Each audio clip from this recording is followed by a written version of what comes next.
Welcome to Shul.com. We are learning the laws of Shabbat by Rabbi Yonatan Nakson. It's an excellent, easy to read English book breaking down the halachot of Shabbat for Sephardim and following Shulchan Aruch and Chacham Obadiah Yosef. We are up to candlesticks.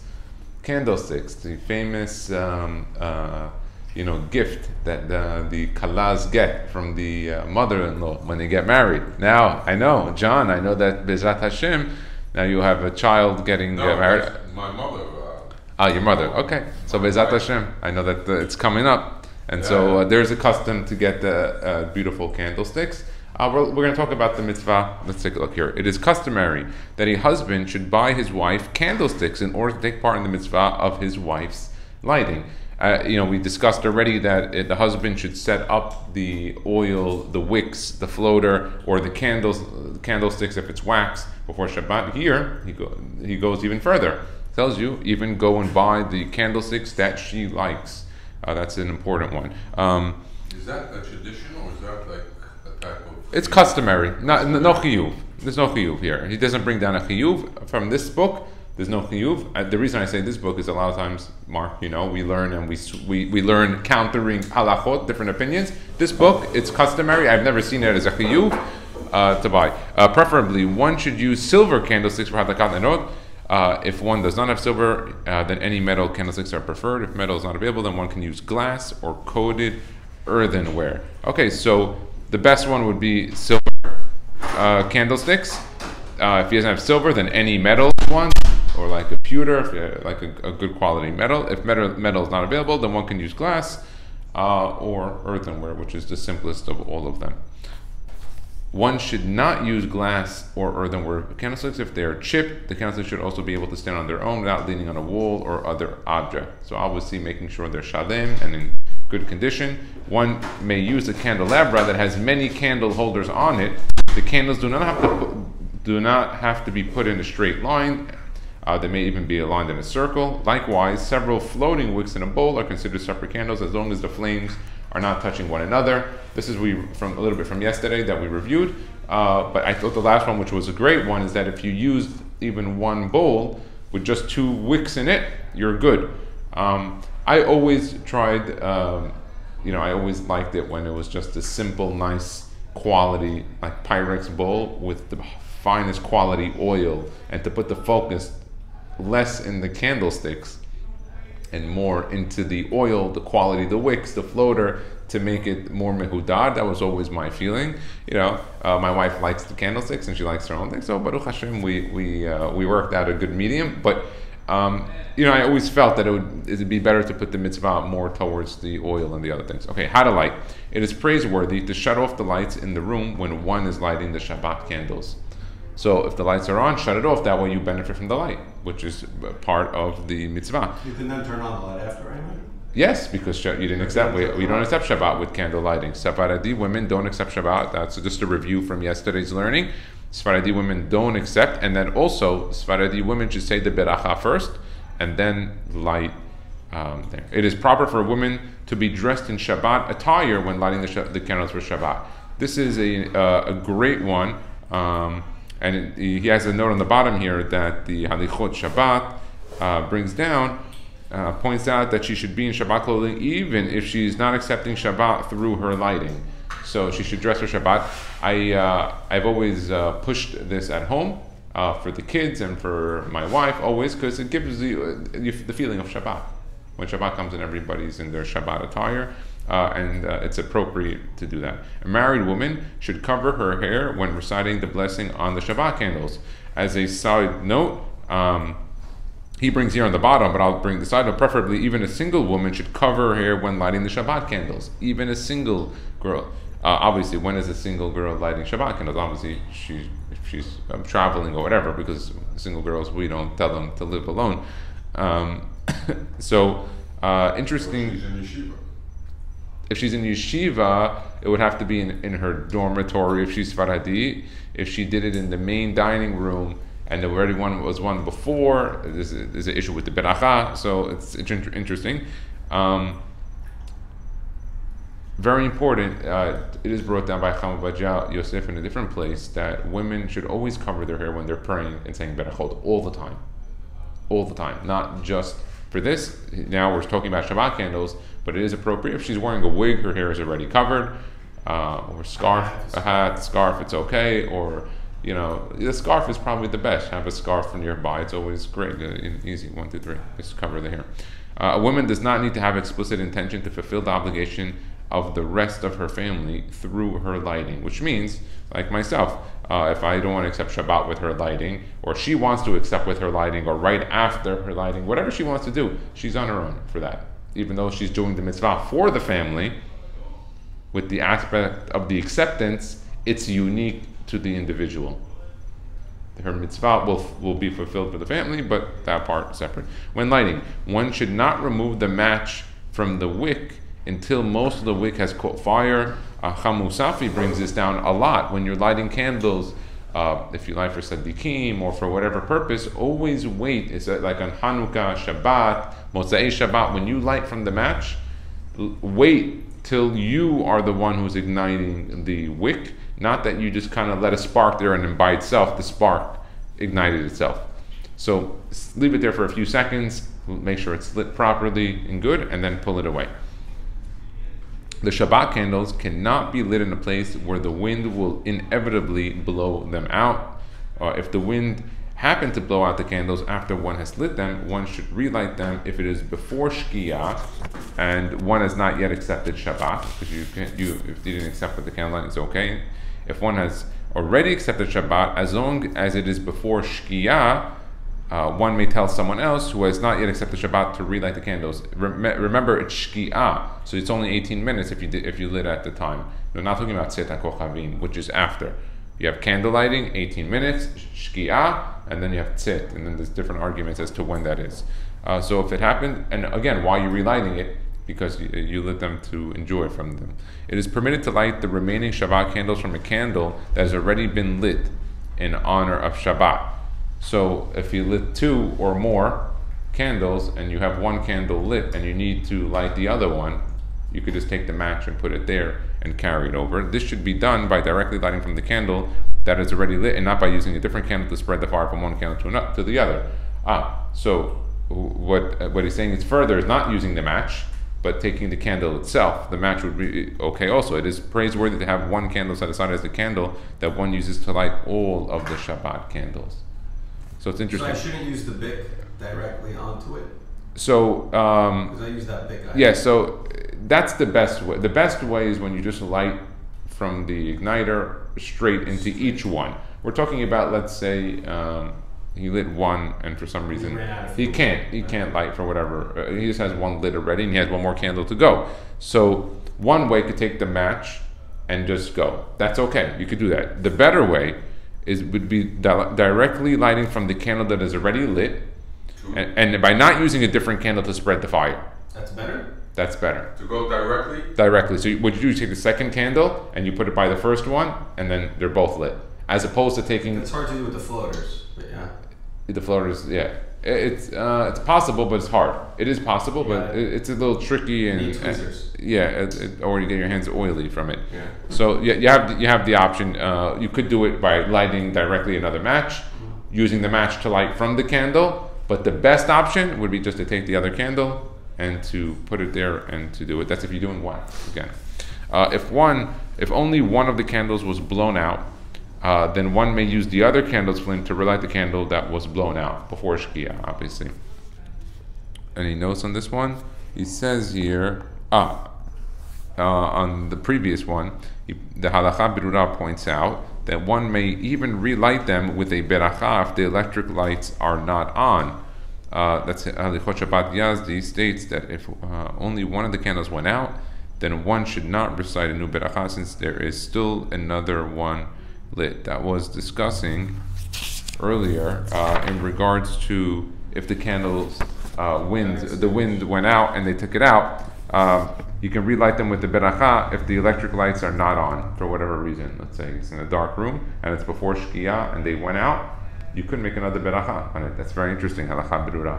So if for whatever reason it went out by mistake, both of them, then you can relight them. Wow, with the berachah, there's no electric light. That's an interesting point that he brings down. That's his point. point that is specifically to him.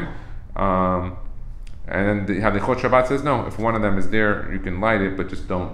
So halacha l'maaseh, what do we do? So halacha berura, for sure. You can for sure follow halacha berura. You have both. When you have Yalkut Yosef halacha berura, you can take both. Or if you have the minhagim from the Kabbalah that we have from the Ben Shai, whatever, we can take. But here, you can carry either one. So I would tell my wife to follow halacha berura for sure, without a question. So does she have that? Okay.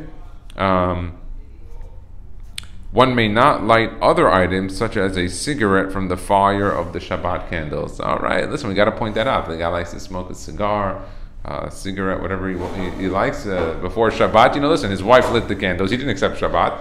He wants a last toke before the minha. Okay, no, you can't do it with the Shabbat candles.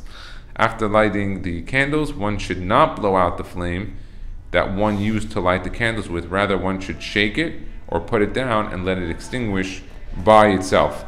I want to read the note on this. This is important. You should never blow out a flame with by blowing out, ever. So let's take a look at it. It says Ner Hashem Nishmat Adam, and there's many other Pesukim. Even a regular candle. They don't. Even birthday candles. Don't do it.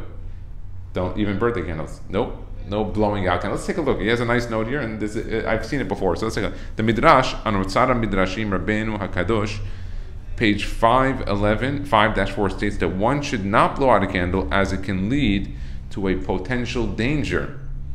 Interesting. Okay. This was also brought down in the Yafeh Laleh volume 3 and the Kunteros Acharon. It's brought down Yoreh De'ah 116-3, who explains exactly what the danger is. In any case, the poskim also warn one not to blow out a candle, but one who does so when engaged in a mitzvah like this, in this situation will not be affected, in accordance with the dictum, Shomer Peta'im Hashem. Hashem protects the ignorant. Why? Because he's doing a mitzvah, so Hashem would protect him. But I would just caution to avoid it in and of itself, because when a person gets into the habit of blowing out things, he might seemingly do it from one to another. His kids might watch him. They may not know, oh, it was a mitzvah, not a mitzvah. I didn't know we don't do it. I tell all my kids all the time, don't. Just put it down, cover it. There's a few ways you can take it out. However, one should be stringent even on Erev Shabbat. See also Yabia Omer, volume 9, 95-14, Halichot Olam, Yalkut Yosef Shabbat, and others. So, didn't give too much the reason over here why. We can research it more, but something important. Don't ever blow out with... You're saying, like, God forbid, it might get caught on a curtain or something like no, that? No, I don't think so. I'll tell you why not. Because when it came to a mitzvah, they said Shomer Peta'im Hashem, that Hashem protects the ignorant that don't know, and it's a mitzvah. So seemingly, if it was a danger like you're stating, then it would have said don't do it there either. It's not. It's a spiritual danger. There's something to it, to flames and to things of this nature. After lighting the candles, one should not blow out the flame that one used to light the candles. Okay. Next thing, if one forgot to light Shabbat candles, let's say him or his wife or family traveling, I don't know, emergency. Okay, the Chachamim established that a woman who forgets to light Shabbat candles before Shabbat must light an extra candle on every Shabbat from then on. So if she forgets one Shabbat, for the rest of her life, she lights a third. This only applies to a woman who forgot entirely to light. But if she lit at least one candle, even though she regularly lights more than one, she does not have to light an additional candle on the next Shabbat. However, it is praiseworthy for her to add some extra oil or use a larger candle from then on, or she should donate some oil or candles to a poor person. It's interesting he brings this down, because this is actually, if I'm not mistaken, the Ramah and not our custom. He does bring down Halacha Berurah, volume 15, page 195. But I remember learning, if I'm not mistaken, don't quote me on this, I'm from Rabbi Mansour, that you do not, and I learned it again with my father in Shulchan Aruch, Meforash, so I'm going to go on the record by saying that there is a custom, and it is brought down by Halacha Berurah, but there are many opinions counter to this, and if I'm not mistaken, it's actually the Ramah that brings this down. It's not actually the Shulchan Aruch. But I got to check it. If a woman forgets one Shabbat, she has to light 3 for the rest of her life. Okay. And if she forgets another Shabbat, she does not add more than that. What about a guy? So here, that's why it said specific on this. You know what? I don't mind getting And also, the what if Shulchan Aruch it's- and checking this. What Yeah. if it's not forget, but they never did, and then they started? Or Okay, something like so let's take it for this book because again we're learning this book. But I am putting on record that we in the Syrian community in Brooklyn we don't follow that custom. We don't do it. And Chacham Avadei Yosef, if I'm not mistaken, said not to do it as to not embarrass the girl.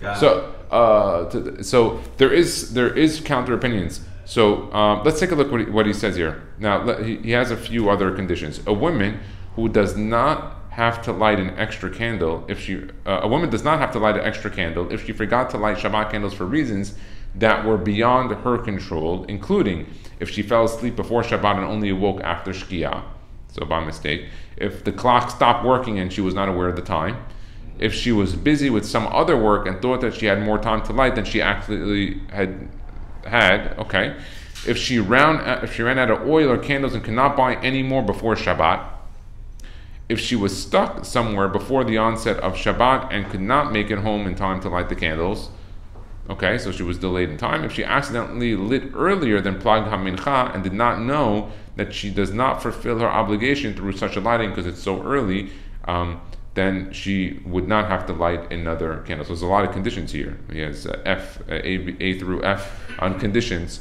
of ways to get out. But again, I'm going to go on the record. We have to look that up, the Halacha. We'll open up Shulchan Aruch when we're done with this. A woman who only recently became observant does not have to light extra candles for all of the times that she did not light when she was unobservant. So let's say she's Ba'alat Teshuvah, she went to college, she didn't light for a year or 2 years or something like that. If she makes Teshuvah, she comes back, she doesn't have to light any extra candles. When a woman is penalized and has to light an additional candle, she must light quantitatively more than she usually lights. She may not light smaller candles than she was using beforehand, and she may not begin to use less oil in the rest of her candles in order to light an extra one. So she has to be fair. Whatever she lit before, she has to continue indefinitely. What's the concept there? I mean, you need to light one halachically, so why now? Not only did you... So if you know, let's add one. You notice it just said to add one. Right. It didn't say to do three. It just do three. Add one. There's the So maybe mitzvah. that's the answer. You just do two, and it covers all bases. Maybe that's why you do two. No, but once you already start doing two, that becomes your custom, and in order to change, you need hatara dedarim. Well, if a lady, let's say a lady, by the way, we learned the opinions. There's 1, there's 2, there's 7, there's 10. There's 1 for every soul in the house. Let's say the lady decides, you know what? I want to go to having 1 for every soul in my house, child included, kitanim. Okay, so she wants to light 7 or 10. She has 8 kids and her husband. Okay, she has to make hatara on that because she's actually changing her custom that she did every single week. So that would need a hatara. If she was just for 1 week doing 1 because she only found 1 candle, let's say she only had 1 tea light, she was traveling or in a situation, that would not need a hatara because she's going to go right back to doing it. That was it's just it's on pause. It's on pause. It's a complete miss. It's a difference between pause and stop. Right. Pause, no hatara. Stop, hatara. It's even for anything else, by the way. Okay, let's continue. Okay, she may not light smaller. Okay, good. One who forgot to light many times must add an extra candle for each time. If this is difficult, then she should donate oil or candles to a poor person instead, so they can light Shabbat candles as well. So here, he's bringing down from the source of the Kaf Hayim Sofer 263-13 and Chazon Avadiyah Shabbat, volume 1, page 175, that if she forgot many times, and she wasn't like Tinok Shenishba, or like she's not a Ba'alat Teshuvah, then she would have to light for an extra candle for every single time. So if she missed 52 times, if 1 year she traveled to India and she didn't light the whole year because she was studying in university there to become a doctor, as an example, she would light on Shabbat 2 plus 52. Or she can give the money instead for candles or oil to a poor person or someone that needs, or Talmid Hacham that might need it, or Yetoma or Almana. Again, we're going to go into the Shulchan Aruch to check this one out because I remember not that wasn't the case to do, but we're going to follow now this book that he says to do it. The penalty does not apply in a situation where she will become embarrassed by doing so, such as if she's staying at someone's home for Shabbat and does not want to ask the host for an extra candle. So she's going to try, but she still has to do it. The penalty exists, just not when she's in those situations. A woman does not have to light an extra candle if she forgot to light Shabbat candles, but someone else lit them in the house. So she forgot, but someone else in the house did it. Let's say her husband. She forgot to recite a beracha on the Shabbat candles. Forgetting to recite a beracha does not take away the mitzvah. If she lit without a beracha, it's still good. If she forgot to light Shabbat candles, but still had an electric light in the home, since technically she has fulfilled the obligation of Hadlakat Nerot through having electric light. However, some poskim point out that this is only the case if one turned on the electric lights at the time that it was possible to have to lit Shabbat candles. So let's say she at home and she went around the house turning on the lights for Shabbat at the time of Shabbat candles. She forgot to light the actual candles themselves, but she turned on the electric light. It would be okay. Again, we're talking about blessings. Even if she doesn't say no beracha. Let's say she just turns on lights. Let's say she went around the house to turn on the lights. It was already 20 minutes before Shabbat, 18 minutes before Shabbat. She did it, and then she got busy. She went to go check up on the baby. She came back. She checked in the kitchen. Oh my God, it's already past Shkia.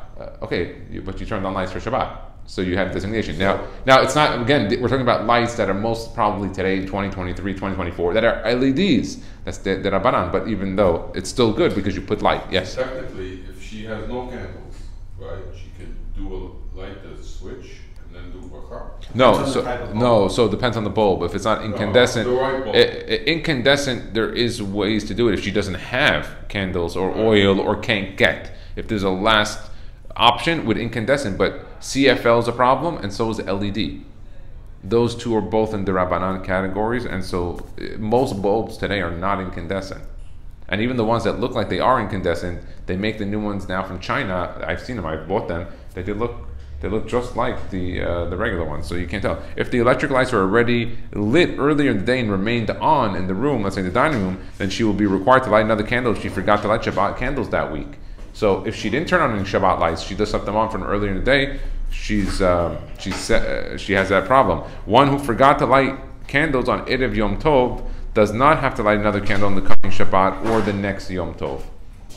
She does not. So Yom Tov is different, especially if it would be Yom Tov Sheni. But here, this brings it down. He says here, there's a note before it. Let's take a look. The Or L'Tzion, Volume 2, 18-12 seems to be lenient as long as there are lights in the home. So the Or L'Tzion, Cham Ben Zion Abba Shaul, brings down that as long as there are lights in the homes, and then there's no penalty to having to light another candle from then on. If there's even any light in the house, even you didn't put it on, you left it on during the day, you're good. So again, that was another kula. See also Menuchat Ahava, Volume 1, 4-13. However, Halacha B'Rah, Volume 15, page 109 states that it seems from the Hazon of Ajah that one is penalized if the electric lights were not turned on specifically for the honor of Shabbat, and at the time that it was possible to have lit Shabbat candles. See also Orchot Shabbat, Volume 4, page 64. So he really gives you, he's leaning a lot, but he doesn't lean a lot to the Halacha B'Rah, not to give the out to the individual that forgot, to put the onus of responsibility and not to get out, even though we'll check it. But I remember it being that you could have a financial out by giving the tzedakah. One who forgot to light candles on Erev Yom Tov does not have to light another candle on the coming Shabbat or on the next Yom Tov. Okay, good. A single man who forgot to light Shabbat candles does not have to light an additional candle every week afterwards. All right, Mark, if you forgot and he's still single, why is that though? Be'ezat Hashem, you'll be married soon, so you won't have this issue. Neither will your wife. And so there's one more part. Let's do one more thing. Disposing the leftovers from the Shabbat candles. If one lit a wax candle and it went out before it was consumed by the flame, or if one has leftover wicks after oil has burnt out, the remnants may be used for mundane purposes or even thrown out. There's no issue. He brings down here and Shemirat Shabbat. However, if possible, it is praiseworthy to dispose of it in a respectable manner. Or you can light it if you want. You want to put another thing and just light it. Then you can do it. If you're going to throw it in the garbage, and maybe light it for something else. You want to do a Leilu Nishmat, one of the Sadiqim. It's good. Okay, we'll open up the Shulchan Aruch separately, and we'll do a separate recording for that. Baruch Adonai Le'olam, Amen v'Amen.